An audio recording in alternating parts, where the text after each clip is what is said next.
Good morning बच्चों। चलिए निकालिए क्लास 6 व्याकरण।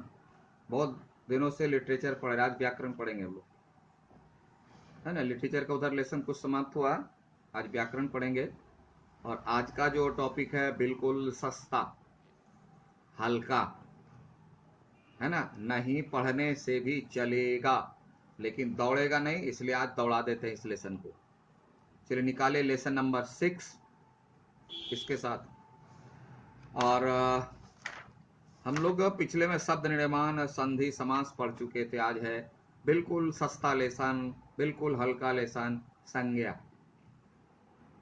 क्लास 1 से पढ़ते आ रहे हो और इसमें कुछ ज्यादा है नहीं, एक सिर्फ नया है ना। एक दो कुछ नया है तो उस पर हम लोग चर्चा कर लेंगे। तो सीधी सी बात है, संज्ञा सबको परिभाषा मालूम है ना। किसी के नाम को संज्ञा कहते हैं, लेकिन आपको क्या लिखना है, यहां वाला। किसी वस्तु, व्यक्ति, प्राणी, स्थान तथा भाव के नाम को संज्ञा कहते हैं। पूरा ये किसी का स्प्रेड है, किसी का एक्सप्लेनेशन है। किसी में कौन कौन आएगा, तो वस्तु आएगा, प्राणी आएगा, स्थान आएगा, भाव आ जाएगा, सब आएगा। तो ये टिक लगा लीजिए, इसमें ज्यादा डिटेल नहीं जाएंगे। संज्ञा 3 प्रकार के, मूलतः ध्यान रखना, मूलतः संज्ञा 3 प्रकार के। मूलतः, मूलतः का मतलब होता है बेसिकली, फर्स्ट, सबसे पहले। अब उसके बाद कुछ उसका एक्सटेंशन होगा जो पढ़ेंगे। तो जब हम वर्ड करें संज्ञा, मूलतः संज्ञा के कितने भेद, तो 3। संज्ञा के कितने भेद याद रखना, मूलतः यानी बेसिकली, फर्स्ट ऑफ ऑल। तो पहले इसको भी आप लोग शुरू से पढ़ते आ रहे हो क्लास 1 से। व्यक्तिवाचक, जातिवाचक, भाववाचक, शुरू से पढ़, यही 3 है। व्यक्तिवाचक में जो संज्ञा किसी खास व्यक्ति, वस्तु, स्थान को बताए, यानी इसको याद रखने का एक ही तरीका है, जो संज्ञा किसी एक वस्तु, प्राणी, स्थान, भाव आदि को बताए वह व्यक्तिवाचक। कोई दिक्कत नहीं। उदाहरण, ताजमहल, आगरा, तुलसीदास ने रामचरितमानस, अखिल निखिल, गंगा, हिमालय, सब क्या है, एक एक को बता रहा है। एक को बताने वाली संज्ञा व्यक्तिवाचक। एक से पूरी, ऑल, अब एक से अधिक नहीं जा रहे, पूरी एक ही तरह की बताने वाली संज्ञा जातिवाचक। जैसे राम, तो राम से कितना बताओ, राम एक, व्यक्तिवाचक। राम है क्या भाई, आदमी, तो आदमी, ये आदमी से कितने का पता चला, क्या मैं आदमी हूं सिर्फ यही, या आप हो सिर्फ आप ही, या सिर्फ रामपुर हट वाला, या सिर्फ इंडिया वाला, या सिर्फ अमेरिका वाला, पूरी दुनिया में जितने आदमी हैं सब। तो व्यक्तिवाचक करता है किसी एक को बताता है, जातिवाचक उसी की तरह पूरे को बताता है, ऑल। जैसे नीचे आ जाओ, कुत्ता एक वफादार जानवर है, तो कुत्ता कहाँ का कुत्ता, मेरे घर का कि आपके घर का, कि सिर्फ रामपुर हट वाला, कि सिर्फ इंडिया वाला, सारे कुत्ते, दुनिया में जितने कुत्ते हैं सब। लेकिन हाँ उसी तरह मैंने कुत्ते सब, जाति। तो एक को बताने वाला व्यक्तिवाचक, पूरी जाति यानी पूरे इंटार उसी तरह के सब को बताने वाली संज्ञा जातिवाचक। जाति का मतलब ही होता है उसी के तरह वाला सब। जैसे कुत्ता, तो कुत्ता जाति का, प्रजाति का जितना है सब।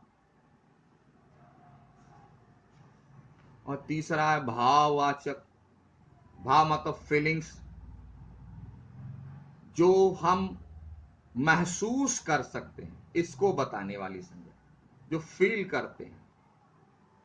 जैसे आज मैं बहुत दुखी हूं, ऐसे बोला जा सकता है क्या? आज मैं बहुत खुश हूं, बोला जा सकता है? अगर कोई बोले कि ठीक है, आप कितने दुखी हो हैं, थोड़ा दिखाइए, बताइए। बोला मैं आज 1 किलो दुखी हूं, 5 किलो खुश हूं। बोला दिखाइए जरा सा। तो भाव यानी वह महसूस किया जा सकता है, एहसास किया जा सकता है, दिखाया नहीं जा सकता। और ना उसे हम देख सकते, ना उसे छू सकते। तो ऐसे जो अनुभव हैं, अनुभव बोलते हैं, ऐसे जो एहसास हैं, वह भाववाचक में है। ख्याल रखिएगा, भाववाचक को पहचानने के लिए एक ही तरीका है जिसे हम ना देख सकते हैं ना छू सकते हैं। भाववाचक तो क्या कर सकते हैं? एहसास कर सकते हैं। ठीक है, जैसे आप देखिए, सबसे प्रेम करो, ठीक है, तो कोई बोलते हैं कि मैं आपको बहुत प्रेम करता हूं पापा। बोले बेटा कितना प्रेम करते हो? 1 किलो, 2 किलो, 5 ग्राम, 10 ग्राम, कितना? बोला हाउ कैन आई से। बोला नहीं कुछ भी बताओ। तो बहुत ज्यादा बोलते हैं इतना, तो बोला बस दोनों हाथ जितना लंबा कर दे इतना। बोला बस। तो यह नहीं बताया जा सकता, या एहसास किया जा सकता है। कोई कह दे कि देखो यह प्रेम है, कोई कह सकता है क्या? नहीं कह सकता। अब प्रेम का सिंबल हम लोग बना करके कुछ दे सकते हैं, तो वह भाववाचक नहीं होगा, वह वस्तुवाचक हो जाएगा।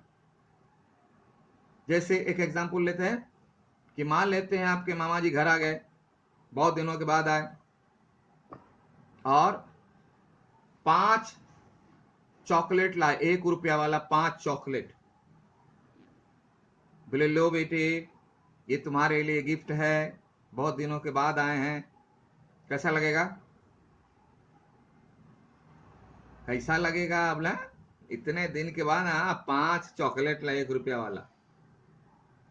मन में महसूस होगा, इसका अर्थ है मामा जी हमको प्रेम नहीं करते, वो 5 रुपया का चॉकलेट ला के दी।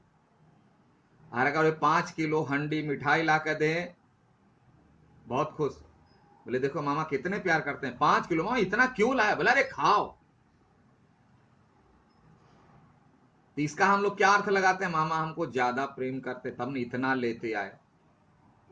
तो अंदर में जो प्रेम है उसको फिजिकली दिखाने के लिए मिठाई, लेकिन प्रेम दिखाया नहीं जा सकता। उसको जब तक फिजिकली कोई फॉर्म नहीं देंगे तो देख नहीं सकते, छू नहीं सकते। मिठाई को जितना देखना है देखो, छुओ, खाओ। लेकिन मामा के अंदर जो प्रेम है तुम्हारे प्रति, वह तुम एहसास कर सकते हो, देख नहीं सकते। तो इसीलिए जब हम किसी के पास जाते हैं ना, किसी ओकेजन पर, तो गिफ्ट ले जाते हैं। वो गिफ्ट क्या है? उनके प्रति हमारे दिल में जो प्रेम है उसको फिजिकली फॉर्म देते हैं। छोटा गिफ्ट ले जा, बोला एकदम खत्म है यार, मेरा जिगरी दोस्त है, देखो 2 रुपया वाला कलम दे दिया। क्यों? कि उसके थ्रू आपके दिल में कितना प्रेम है वह अनुमान लगाता है। अब बड़ा वाला ले जाओ, बोले क्या मेरा दोस्ती, इतना बड़ा कोई तो गिफ्ट ही नहीं लाया, तो उसे हम भाववाचक नहीं कहेंगे। हमारी बात समझ में? तो भाववाचक संज्ञा जिसे हम एहसास कर सकते हैं, जिसे हम देख और छू नहीं सकते, वो भाववाचक है। कश्मीर अपनी सुंदरता, सुंदर चीज को तो देख लेंगे, ये बहुत खूबसूरत कलम है, लेकिन इसकी खूबसूरती कहां पर है ढूंढेंगे तो नहीं मिलेगा। उसको सिर्फ एहसास कर सकते हैं।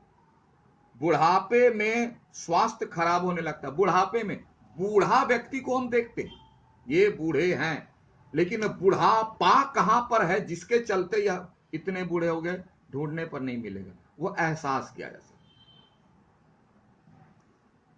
स्वास्थ्य, स्वस्थ व्यक्ति को हम देख सकते हैं, लेकिन स्वास्थ्य क्या है नहीं देखा जा सकता है। तो ये सारे हैं भाववाचक, है ना। गांधी जी सत्य, तो सत्य कहां पर है, बोले देखिए ये सत्य, हाँ नहीं, वो तो एहसास किया जा सकता है। सच बोलने वाला व्यक्ति को देख सकते हैं, लेकिन सच कहां पर है नहीं देखा जा सकता।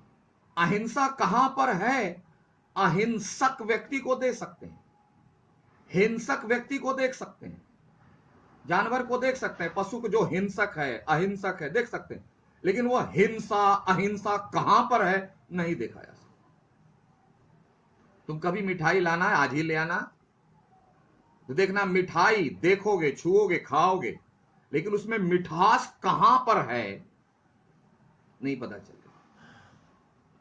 तो जिसे हम सिर्फ एहसास कर सकते हैं वह भाववाचक। ठीक है, तो चलिए अब यहां देखो जो है, जिस दूसरा पेज नंबर 39 में, कि एक चीज याद रखना है कि जो बॉक्स में दिया हुआ है, जिस शब्द से किसी के गुण, दोष, ये सारे जो है भाववाचक, गुण, दोष, अवस्था, स्वभाव, नेचर, दशा आदि, दशा मतलब स्थिति, सिचुएशन, अवस्था, भावों का बोध उसे भाववाचक संज्ञा कहते हैं। ये याद रखिए, ये सही है, सही है, अच्छा भी है, छोटा भी है। ठीक है, आगे बढ़े। तो आगे बढ़े, जो आपके हैं यह भाववाचक संज्ञा बनाने के नियम है। वो नियम फॉर्मूला दिया हुआ नहीं, आपको थोड़ा याद करना। जैसे मनुष्य, तो मनुष्यता, कभी ता लगेगा, कभी पन लगेगा, कभी और कुछ लगेगा, प्रत्यय वगैरह लग के बनता है, तो आपको ये याद करना है। मनुष्यता, कभी देखो त्व लगता है, मातृत्व, मातृ मां में लगा त्व, मातृत्व, कभी लगेगा बच्चा, बचपन, तो आकार देखो, बच्चा च संयुक्त हट गया, आकार हट गया, च लग गया, अपन, ये कैसे कहां लगता है, तो थोड़ा सा आप इसे याद कर लो। बाहर से नहीं दूंगा, इसी से पूछूंगा, बाहर से अभी नहीं। ठीक है, सर्वनाम से कैसे बनता है, मम से ममत्व, विशेषण अच्छा से अच्छाई, ये सारा याद करना है आपको, और नीचे भी आपको याद करना है। ठीक है, तो आज इतना याद कीजिए, उसके बाद तब अगले क्लास से पढ़ेंगे द्रव्यवाचक, समुदायवाचक और क्वेश्चन आंसर। ठीक है, तो यहाँ आप दाग लगा लीजिए कि आज आप लोगों ने हम लोगों ने संज्ञा के मूल भेदों को पढ़ लिया, और उसके बाद अन्य को पढ़ेंगे आज। Okay, thank you, have a nice day.